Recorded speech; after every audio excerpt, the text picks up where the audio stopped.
Well, we can speak now to the Israeli ambassador to the UK, Tzipi Hotovely. Thank you very much for coming on the programme. Good evening, Lewis. It's just in the last few minutes, we've got some details of a conversation between President Joe Biden and the Prime Minister Netanyahu. Of course, the US, one of Israel's strongest allies, and a message that we have heard before, but that the President reiterated that Israel has every right and responsibility to defend its citizens from terrorism, and also underscored the need to do so in a manner consistent with international humanitarian law.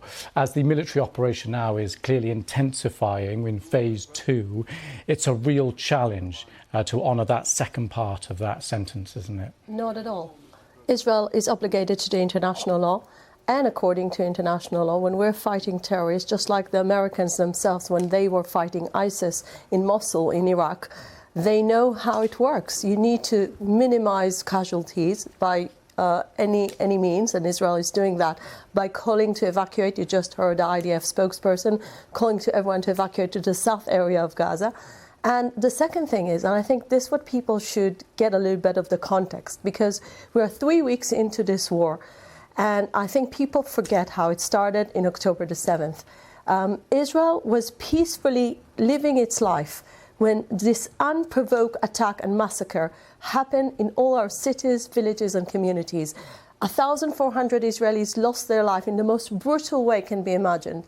And we still have 239 hostages, people that are innocent, people that need to be released now.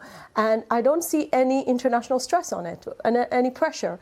It needs to be clear that Hamas must release those hostages. Some of them are babies and toddlers. So when we speak about humanitarian law, when we speak about international law, the first and the most basic one is release hostages back home, because there is no justification to holding a 3-year-old Abigail. I mean, I go to sleep every night with those images.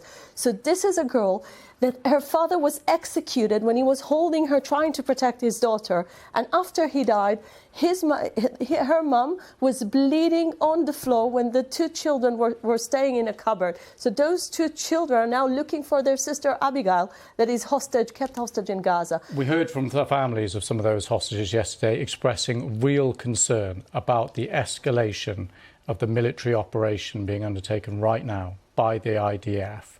There are real concerns about the compatibility with the level of escalation of military operation and the safe return of the hostages. Do you understand those families' concerns? Absolutely. I think every Israeli family is standing with those families with their demand to release the hostages.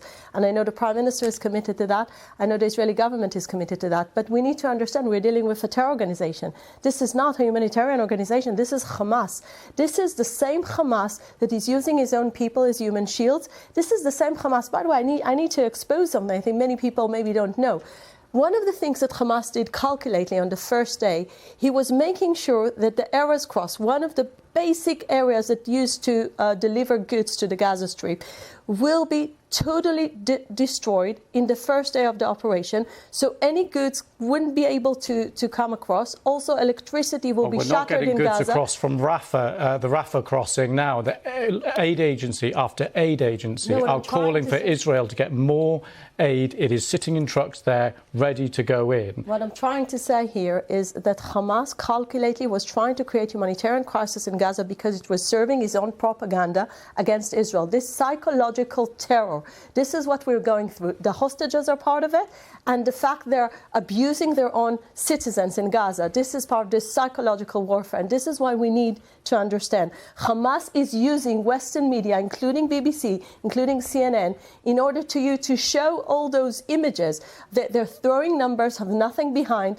They cannot be, proved, or they cannot be verified by anyone because no one has the access to check. And this is the responsibility of the international media, actually, not to take Hamas information as credible. And this is the time for you to understand Hamas is in charge of any humanitarian crisis that's happening in Gaza. You brought up aid. I want to talk about it. The Rafah crossing, hundreds of trucks of aid used to get into Gaza. Now we're getting 10 or so a day. Aid agency after aid agency after aid agency is saying not enough is getting through. You have a responsibility towards civilians in a war zone. Why can't you get more aid in? So two things. First of all, Israel said from the very beginning, we are going to supply water and food and medicine. Unfortunately, there wasn't equivalent humanitarian needs to our hostages. Red Cross didn't come to see them. We don't know what's their condition, and they're not getting medicine. And some of them are elderly people or people that need medication. So I would like to demand here that if you're asking humanitarian aid to the Gaza people, you need to demand the same level and pressure Hamas to say there are 239 innocent Israeli people. You need to give them the access to all the humanitarian needs they need. Just so I'm completely clear, just I don't want to be left with an incorrect position. So until you get an assurance that the hostages are getting the aid, you're withholding aid to Gaza. We didn't condition. What I'm trying to say, Israel is actually doing beyond what Israel is receiving to its own people. Israel is delivering this humanitarian aid that, by the way, Hamas still has.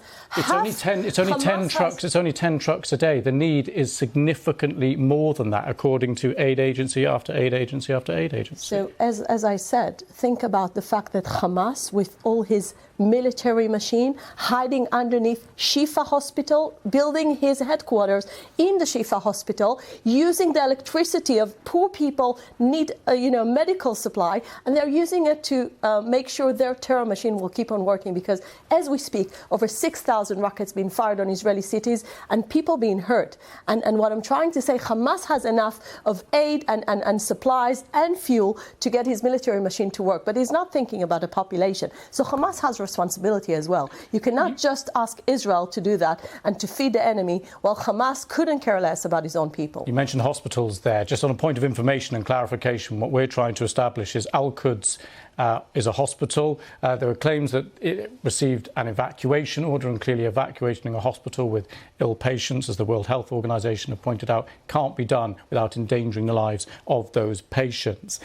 Do you have any information about whether there has been a specific evacuation order given to that hospital? I would like to say that our very, very clear message to all people in the north area of Gaza is evacuate. So this is part of actually even if that Israel. is patients and their lives are endangered by moving. Let me tell you something. The Barzilai Ashkelon hospital was attacked by Hamas rocket in the very first day of the war, and they were actually trying to hurt innocent people deliberately. So we are trying to avoid that, and we really try to minimize civilian casualties. But you need to understand, while this Hamas brutality is against its own people by locating and embedding himself in schools, in hospitals, so the international community needs to understand that this is part of fighting terror organization, and we are trying actually to minimize casualties by calling them to evacuate.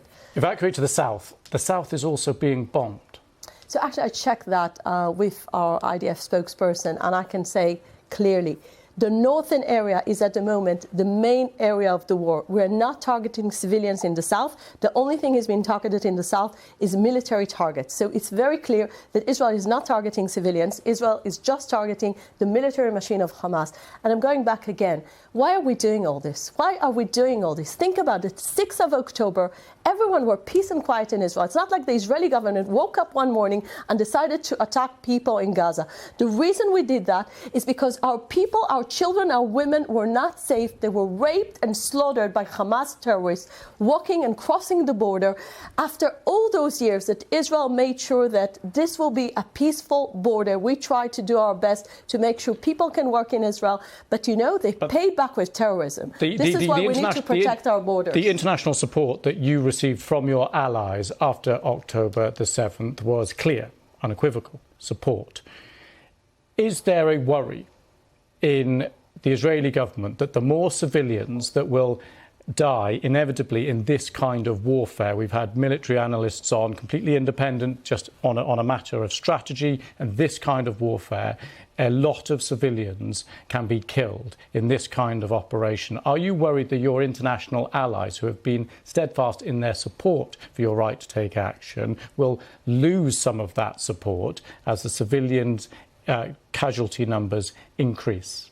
Well, obviously, we coordinate closely with all our allies. I'm here, the ambassador in London, and I must say the UK government gives 100% support to Israel's right to self-defense, and they understand how dangerous Hamas is. They understand no country in the world can live with ISIS on its doorstep. So we need to make sure that we dismantle Hamas capabilities, and the day after we finish this war, Hamas won't have either the abilities or the leadership to carry on its jihadi ideology. So I can say that the UK stands behind us, the US stands behind us, many leaders in Europe stand behind us, and I really believe they will keep on supporting. Just a final thought, looking forward now, because part of the UK position has been calling for humanitarian aid to flow. It is not flowing right now. There have been calls for ceasefire, calls for humanitarian pause. In your knowledge, is there any sense that there will be any kind of pause to try and get aid in, or this flow of aid actually getting in? I know we're not going to prevent any humanitarian aid to flow into the Gaza Strip, but we need to make sure that this humanitarian aid is specific. Water, food, medicine. We're not going to supply fuel to Hamas war machine, and we know at the moment there is 500,000 liters that Hamas is keeping just to keep his underground city of terror to keep on going, to make sure his underground city of terror underneath the Shifa hospital will keep on going, his headquarters. So we need to make sure this Hamas abilities, backed up with this fuel, won't carry on to have supplies from the international community. Okay, we must leave it there. Ambassador, thank you very much for coming to the studio. Thank you.